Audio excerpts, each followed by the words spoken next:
Halo, selamat sore Bapak Ibu sekalian. Saya akan membahas sedikit mengenai saham teknologi AS dan Asia Pasifik yang terkoreksi karena sentimen risk of global yang timbulkan oleh kekhawatiran pasar bahwa The Fed dapat kembali hawkish dalam menaikkan suku bunga melihat data ekonomi AS yang masih sangat kuat. Pada Februari 2023, saham teknologi AS dan Asia Pasifik terkoreksi karena sentimen risk of global, kondisi di mana investor mengurangi eksposur terhadap risiko. Pasalnya, timbul kekhawatiran pasar bahwa The Fed dapat kembali hawkish dalam menaikkan suku bunga melihat data ekonomi AS yang masih sangat kuat. Volatilitas juga diperparah oleh meningkatnya tensi politik AS dan Tiongkok. Lalu, bagaimana pergerakan saham teknologi ke depannya? Ada beberapa hal yang perlu kita cermati dan juga dapat dijadikan sorotan. Pertama, pada tahun 2022 sebagai tahun yang buruk bagi saham teknologi atau teknologi itu sendiri. Pengetatan kebijakan moneter oleh mayoritas bank sentral dunia membuat saham teknologi merupakan long duration asset dan sensitif terhadap kenaikan suku bunga terkoreksi signifikan. Dalam periode Januari sampai Oktober 2022 saja, Morgan Stanley Capital International World IT Index yang merepresentasikan saham teknologi negara maju terkoreksi minus 29,53%. Sementara Morgan Stanley Capital International Asia Pacific exclude Japan Index yang merepresentasikan saham teknologi Asia Pasifik terkoreksi minus 31,16%. Koreksi yang terjadi di Asia Pasifik lebih signifikan dibandingkan di negara maju karena buruknya sentimen di tengah pengetatan regulasi atau crackdown serta diberlakukannya zero COVID policy di Tiongkok. Lalu pada bulan November sampai Januari 2023, teknologi rebound seiring dengan ekspektasi The Fed yang mulai berhenti bahkan menurunkan suku bunga di akhir tahun. Alasannya, inflasi AS secara konsisten turun sejak mencapai titik tertingginya pada Juni 2022, yaitu kenaikan sebesar 9,1% year on year yang dilihat berdasarkan CPI. Namun, kalau kita lihat bahwa rebound di saham teknologi Asia Pasifik mengungguli saham teknologi negara maju karena pemerintah Tiongkok mulai melonggarkan zero COVID policy serta regulasi di berbagai sektor termasuk teknologi, sehingga investor kembali membukukan inflow. Lalu, terjadi lagi rebound yang kembali terhenti di Februari 2023 karena rilis dari data AS yang menunjukkan perekonomian relatif cukup kuat. Pasarnya melihat dari terminal rate atau titik di mana suku bunga telah mencapai puncaknya, The Fed dapat menaikkan 5,50% dan The Fed belum akan pivot pada tahun ini.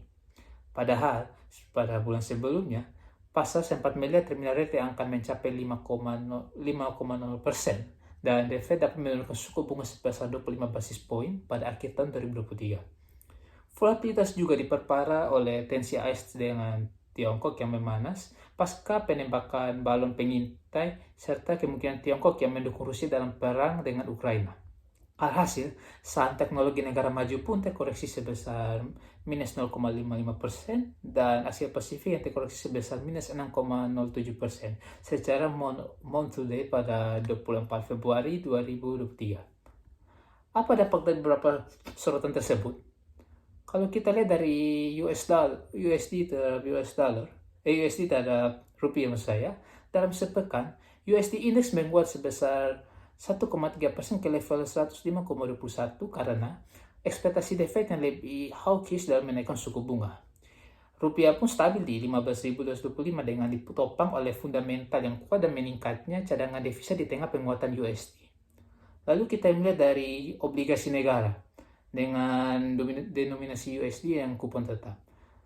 Dalam sepekan, yield Indon 10 year tetap tinggi di 5,08% sehingga dengan kenaikan yield US Treasury 10 year ke 3,94 yang kenaikan carry default swap atau instrumen derivatif yang menggambarkan persepsi risiko investor asing terhadap investasinya yang dalam 5 year ke level 98,10 basis point. Kenaikan yield disebabkan oleh sentimen risk of global seiring dengan kekhawatiran pasar akan kemungkinan The Fed yang bisa dikatakan kembali agresif dalam pengetatan kebijakan moneternya. Lalu kita lihat lagi dari Indonesia Government Indonesia Bond atau obligasi FR atau fixed rate. Yang dalam sepekan yield fixed rate 10 years stabil di 6,8%. Pergerakan yield yang cenderung terbatas yang dengan ditopang oleh kuatnya dukungan investor domestik di tengah likuiditas yang berlimpah. Adanya potensi yield yang naik lebih lanjut karena tingkat yield yang kurang menarik dan valuasi yang cenderung mahal.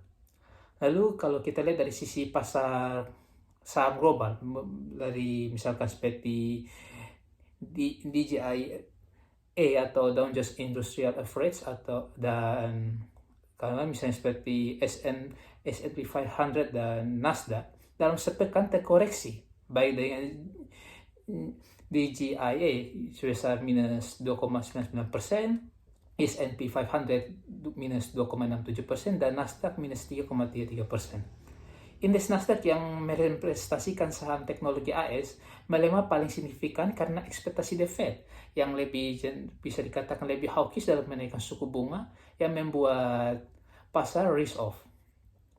Lalu kalau kita lihat kembali ke dalam negeri, yaitu pasar saham kita itu IHSG atau indeks saham gabungan dalam sepekan melemah dalam hal ini terbatas dan ditutup di 6,856. Koreksi di pasar saham global sedikit banyak turut mempengaruhi oleh pergerakan IHSG. Kedepannya masih terdapat potensi kenaikan indeks yang ditopang oleh pertumbuhan laba emiten, terutama dalam big bank yang baik.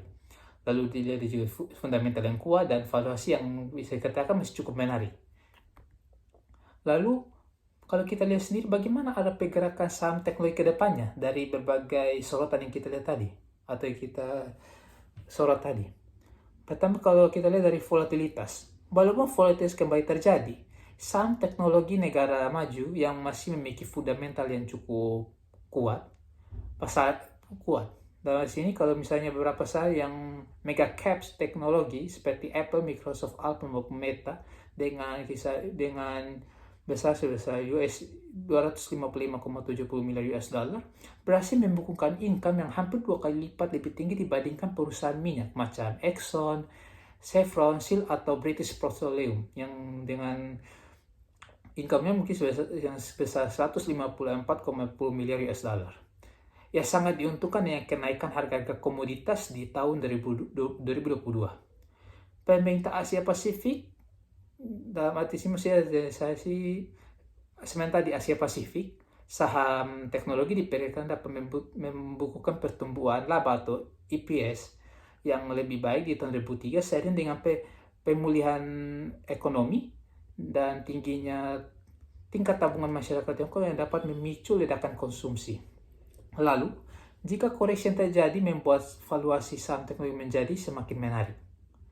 Per 24 Februari 2013 saja, untuk forward PE ratio untuk saham teknologi negara maju saja ada di sekitaran 23,3 kali atau rata-rata 5 year sebesar 25,76 kali. Dengan forward PE untuk saham teknologi Asia Pasifik ada di kisaran 12,5 kali atau dengan rata-ratanya sebesar 13,95 kali.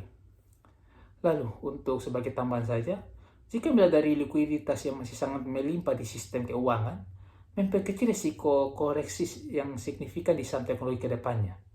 Mengapa? Karena selama The Fed tidak melakukan quantitative tightening atau kebijakan Bank Sentral untuk mengurangi jumlah uang beredar dengan jumlah atau misalnya sejumlah aset atau surat berharga dari bank komersial atau instansi swasta secara agresif, investor mungkin akan kembali berinvestasi di pasar saham yang memiliki prospek yang pertumbuhan yang baik sehingga dapat mendorong kenaikan saham teknologi ke depannya.